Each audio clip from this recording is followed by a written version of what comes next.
Welcome to the deep dive, where we try to cut through the noise, get straight to the insight. Glad to be here. So today we're looking at something, well, it's pretty perplexing. You might think the media and Hollywood are basically joined at the hip, right? Yeah, like best friends singing the same tune. Exactly. But what if there's this weird undercurrent happening, almost like a kind of soft sabotage? Sabotage? Yeah, something that's actually costing movies goodwill, maybe even, real box office cash. Okay, that's a strong starting point, because you're right. Traditionally, the access media, the ones who get the early scoops, the interviews, the inside track. Right. They seemed like Hollywood's biggest cheerleaders. Yeah. But lately, it feels like we're seeing them, well, maybe misrepresenting films. Or exaggerating things that aren't really there, taking quotes way out of context. Precisely. It feels like a shift. And that's what we want to unpack today. Why is this happening? How does it affect you, the person deciding what movie to see? And what does it tell us about, maybe, the media's real priorities now? It really makes you ask, is the media truly not anybody's friend? Not even Hollywood's? It's a fascinating question. Let's dive in. We've got a couple of big examples that really highlight this dynamic. Yeah, and what's really telling is how fast these narratives get built up, sometimes almost out of nothing. Okay, case in point, James Gunn's Superman. Huge anticipation for this one. Massive. This was meant to be ground zero for the new DCEU at Warner Brothers. A multi-billion-dollar plan resting on it. It needed all the goodwill it could get. Absolutely. Every bit. And almost immediately, some parts of the media seemed to create headwinds. Remember that Times article, July 4th, 2025? Oh, yeah. It reported Gunn said Superman would offend some people. But here's where it gets really interesting. The piece somehow tied the film to Trump-era policy. Which seemed like a stretch even then. And it referenced this super obscure UN book, something about Superman was a refugee too, an Italian publication. Right. Like, where did that come from? Yeah. But the Times did include Gunn's actual quote, which was, well, different. Much different when you read the whole thing. He said, Superman is the story of America, an immigrant that came from other places. But for me, it is mostly a story that says basic human kindness is of value and is something we have lost. So, more universal, less, overtly political than the framing suggested. But the stage was set. The Times then apparently tried to get him to bite on the whole red versus blue state reception angle. Wow. And Gunn basically said, look, it'll play differently. Sure, it's about kind. Obviously, there will be jerks out there who are just not kind and will take it as offensive just because it is about kindness, but screw them. That part got highlighted. Right. And then the article brings up his old trouble with right-leaning influencers, his Disney firing. Dredging up the past to fit the narrative they were building. It felt like a media magic trick. They didn't even have to state their questions explicitly. They just arranged the quotes to make it sound like Gunn was intentionally making a political statement. Instant narrative. Outrage guaranteed. Which leads to the question, why? Why spin it that way? And it didn't stop there. Variety picked it up and escalated things. Their headline was something like, James Gunn says Superman is about an immigrant and how we've lost the value of basic human kindness. Which sounds okay, but then they took another Gunn, quote, yes, it's about politics. Totally out of context. That's the real kicker, isn't it? It really is. Because that quote, originally, it was about a specific scene. Lorson Clark debating morality. Like the philosophy of, do you ever kill no matter what? Or is there nuance? Exactly. A philosophical point. But Variety made it sound like Gunn was saying the whole movie was capital P politics. And boom. Firestorm. Oh, yeah. Right-leaning outlets immediately jumped on it. Superman is woke. Fox News weighed in. And suddenly the film is like this beachhead in the culture war. Even though Gunn himself never really fired that shot, politically speaking. No, he kept trying to steer it back. Even later, Variety's Mark Moulin kept poking him. Right, trying to get him to confirm their angle. But Gunn just kept saying, this movie is for everybody.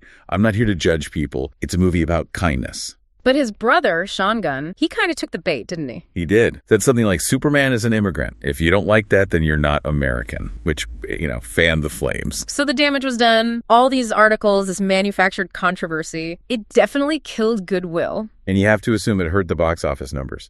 Goodwill translates to tickets sold. Off. But here's the punchline. The movie comes out. And the whole immigrant angle. It's barely even a thing in the film itself. Right. Anyone going in expecting some big political statement was probably really disappointed. That whole Superman is an immigrant movie narrative just vanished once people actually saw it. So the conclusion feels kind of unavoidable, doesn't it? The media, or parts of it, basically lied. They created a story that wasn't there. And it wasn't a one-off. We saw something, maybe not identical, but similar with Marvel's Fantastic Four. Fantastic Four, first steps, yeah. Before release, the rumor mill was churning. There was that one about Johnny Storm being gay, based on an interview where they downplayed his womanizing. Turned out not to be true in the film. Nope, but the big one, the one that got all the attention, was that Sue Storm was the new leader of the Fantastic Four. Exactly. And that seemed to kick off with a collider. They quoted the producer, Grant Curtis. Right? Yeah, saying, if you go back through the comics, Sue Storm is arguably the leader. And he added that line, without Sue Storm, everything falls apart.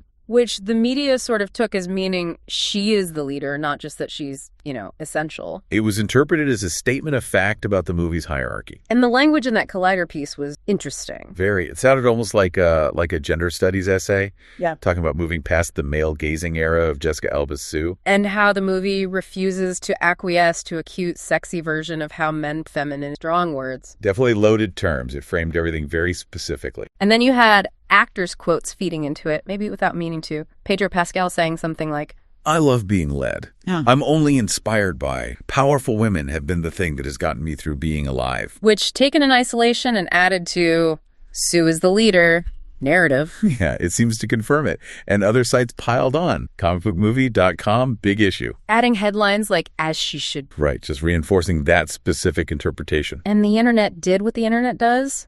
Cue the firestorm. Oh, big time. People online threatening boycotts, convinced it was another Disney Marvel girl boss film. That specific phrase kept popping up, that fear of a particular, maybe sometimes clumsy type of female empowerment story. So again, an expectation was set based on this media narrative that didn't quite match the reality. Because when the movie actually came out, surprise. Reed Richards is definitely the leader in the film, no question. Sue's role is crucial, absolutely, but different. She's described as the team's heart. And her moments of being, badass, they're explicitly tied to her protecting her baby, motherhood, as the driving force. Which some people actually found kind of refreshing, like very un-Marvel, not the typical girl boss thing. So once again, the media narrative didn't hold up to the actual film. And once again, you have to assume it cost them some box office bank. People stayed away because of a story that wasn't true. Now, in this case, you could argue the producer and actors did make statements that were, let's say, open to interpretation. True, but we also don't know the exact questions Collider asked to get those answers. The framing still feels key. The way it was packaged and presented. So it brings us back to that big why. Mm-hmm. Why would the access media, Hollywood's supposed buddies, do this? Put these massive films potentially in financial jeopardy. It's puzzling, isn't it? Yeah. You might have thought, okay, maybe Hollywood was just fine with some virtue signaling in the press before. Yeah, like any publicity is good publicity, even if it riles some people up. But these examples feel different, more like a real disconnect, like the media's goals aren't aligned with the studios anymore. Or maybe the left hand just doesn't know or care what the right hand... That's possible. I heard a theory from someone who used to work in the media. Okay. That it boils down to that old newsroom saying, if it bleeds, it's... Meaning the most shocking, most controversial angle gets the attention. Exactly. The access media knows the culture war is just like constantly simmering online. It's a gold mine for engagement. So they can easily farm rage click, video views, all that stuff. By reporting things, pretty much guaranteed to make people angry. Like suggesting another woman is taking over a male lead, or this superhero movie is actually a political statement. Yeah. Things designed to provoke a reaction. They are literally banking on you getting mad. Reposting their article, arguing in the comments. Referencing their content over and over. Love it or hate it. Doesn't matter. They get paid. The clicks must flow. It's a cynical view, but it kind of makes sense of the pattern, doesn't it? It does explain why they might prioritize outrage over accuracy. Yeah. Even if it hurts the films they cover. So if that's the game rage baiting, click farming, you've got to wonder if Hollywood will eventually just get fed up. Push back somehow. Right. Maybe not lawsuits, probably too messy. Legal threats, unlikely to work long term. So what's their leverage? The thing the access media needs most.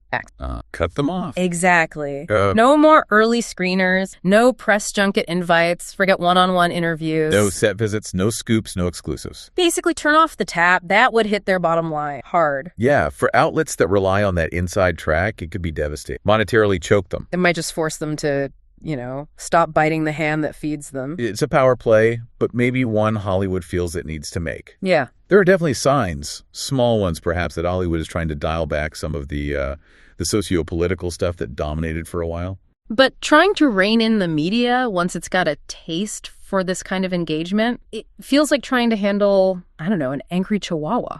Yeah, you're probably going to get bit regardless. It won't be easy. So wrapping this up, the main takeaway seems to be the media, especially the access media, isn't automatically on your side, or even Hollywood's side, maybe. Their loyalty might be to something else entirely. Shock, outrage, clicks. Because the clicks must flow. And which leaves us with a thought for you, the listener. Knowing this, how might it change how you look at entertainment news? or even how you decide which movies are worth your time and money. And are other industries seeing the same kind of dynamic, that tension between the creators and the outlets covering them? Yeah. Something to think about.